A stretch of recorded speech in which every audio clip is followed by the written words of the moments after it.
Bir гасыр гомерне сау сәламәт булып, балаларын онык-оныкчыкларын янында каршы алу бик күпләргә бирелмәгән зур бәхеттер. Кәрим апа бу көнне бик күп котлаулар кабул итеп алды. Юбилейга Россия Федерациясе президенты Владимир Путинның һәм Татарстан Республикасы рәисе Рөстәм Миңнехановның котлау хатлары, күчтәнәч пакетлары һәм бүләкләр тапшырылды.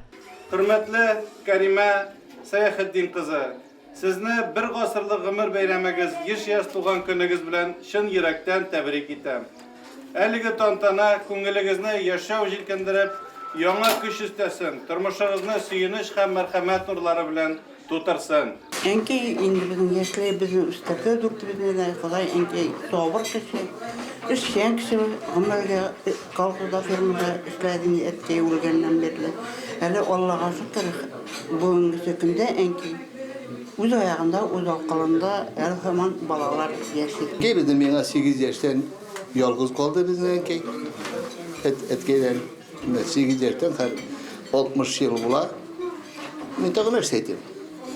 Enkege zor rahmet işte o bizni toşlamadı. Кәрим апаның яшьлек еллары бик авыр вакытларга туры килә. 2 тапкыр өйләре яна, авыр елларда көч хәл белән яңадан тормыш башларга туры килә. Бөек Ватан сугышы башланганда сугышка миналар төяп җибәрә. Ул миналар салынган капчыкны күтәреп йөреп, иңсәләре тишелеп бетә. Кайнана буларак әйбәт кеше инде ул. Бөтенесенә дә булыша, сорасаң бөтенесен әйтеп бирә. Булыша торган. Әнкәй. Миңа әнкәй инде ул. Кайгырмый да, аннарысын орта икән әйбере әйтми шуны. Шул кадәр түземле карчык.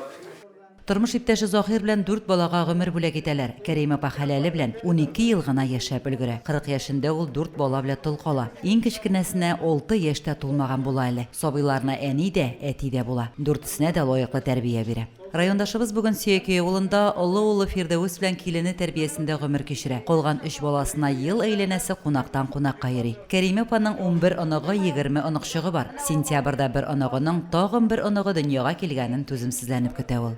Лилия Шәймиева, Динар Нурытдинов, Мөслим телевидениесе.